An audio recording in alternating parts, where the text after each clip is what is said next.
Oui,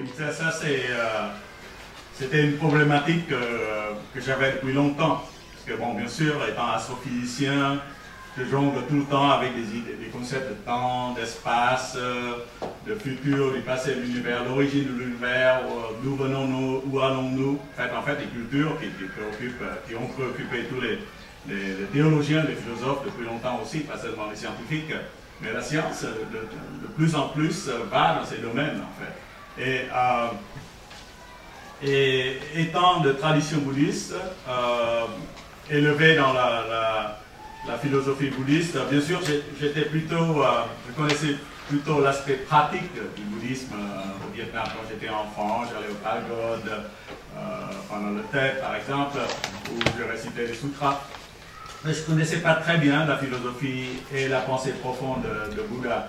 Et donc, je me demandais toujours comment Bouddha voyait le monde quand il a atteint l'éveil il y a 2500 ans. Comment cette vision bouddhiste du monde, l'éveil par définition c'est l'accès à la connaissance suprême. Et comment cette vision bouddhiste s'articule avec la vision d'un astrophysicien du XXIe siècle. Les trois principes, moi je pense que les trois principes basiques du bouddhisme, c'est ce qu'on appelle l'impermanence, l'interdépendance et puis la vacuité. Moi je dis, je n'ai pas le temps en quelques minutes de faire un cours sur le bouddhisme, mais pour l'impermanence par exemple, tout change, tout bouge. Donc rien n'est fixe dans l'univers, hein, c'est ce que Bouddha a dit. Et bien sûr, c'est le fond de toute la science du XXe siècle, et puis maintenant le XXIe siècle. Parce que vous savez, auparavant, en Occident, on pensait que l'univers était immuable. Depuis Aristote, Aristote pensait que bon, le ciel est le domaine de Dieu, et Dieu étant parfait, on ne peut pas améliorer ce qui est déjà parfait. Donc le ciel doit être complètement immuable et fixe. Et par exemple, au XIe siècle, par exemple, des supernovas, c'est-à-dire des étoiles qui explosent dans le ciel et qui apparaissent comme ça dans le ciel, une nouvelle étoile.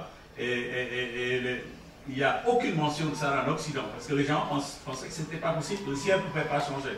Tandis que bien sûr, dans les écrits chinois, par exemple, il y a des rapports de ce supernova. Donc voilà, l'immuabilité aristotélicienne, et ça a changé seulement à partir de Galilée, Newton, etc. Donc la Renaissance du XVIIe siècle.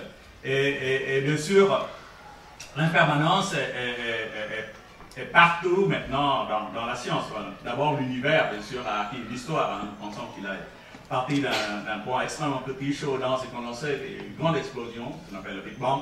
Et puis maintenant, toutes les galaxies s'éloignent de nous, il y a une constante dilution de l'espace encore. Et tout change dans l'univers. L'univers a un passé, un présent et un futur. Mais aussi, tout ce qui contient change aussi.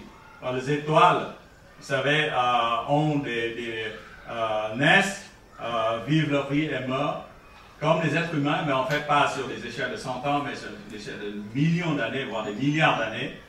Comme le Soleil, par exemple, il vivra, par exemple, sa vie, c'est de l'ordre de 9 milliards d'années.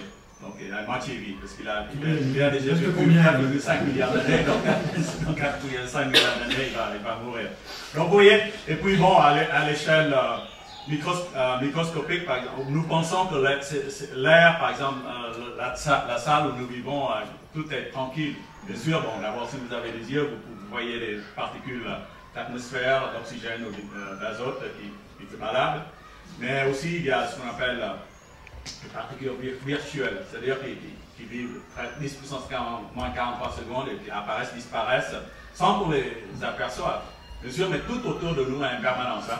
Donc, et puis bon, ça c'est la permanence, l'interdépendance, tout est connecté. Rien ne peut être créé par soi-même ou par une entité. Donc, en fait, le bouddhisme n'accepte pas l'idée d'un Dieu créateur, en fait, qui crée ex nihilo un univers. C'est pas possible parce que ça violerait le principe de l'interdépendance. Bon, alors l'interdépendance, il y a aussi des expériences de physique qui sont étonnantes, qui surprennent même les physiciens, par exemple, bon, je vous donnerai un exemple seulement, l'expérience qu'on appelle EPR, qui a été proposée par Einstein et deux de ses collègues, et qui dit que deux particules, quand elles ont interagi, même si vous les séparez l'expérience a été faite pour des dizaines de kilomètres, mais je pense que le raisonnement va jusqu'à, même si vous mettez une des particules sur la prochaine galaxie, vous savez, à 2 millions d'années-lumière,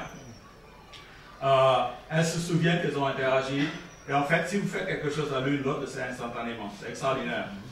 Ce qu'on appelle l'intrication des photons, bon, ça a été démontré, et ça a surpris les physiciens, mais bon, c'est un exemple suprême de ce que j'appelle l'interdépendance.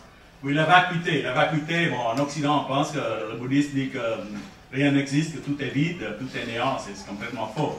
La vacuité dit seulement que les choses n'existent pas pour soi, donc c'est une conséquence de l'interdépendance. Elles existent toujours par rapport à d'autres choses. Vous voyez, et donc, par exemple, en mécanique quantique, on démontre maintenant que, par exemple, si on observe un photon, qui est une particule de lumière, quand on ne l'observe pas, tout ce que vous pouvez dire, c'est une onde de probabilité. Elle est onde. Il y a une certaine probabilité qu'elle soit là, mais on ne pourra jamais dire exactement où elle est. Seulement que vous activez l'appareil de mesure, elle devient une particule et vous pouvez mesurer bon, la position et la vitesse, mais avec un flou certain, encore une incertitude quantique encore. Et donc, il y a constamment interaction entre l'observateur et le réel observé. Donc, au monde, dans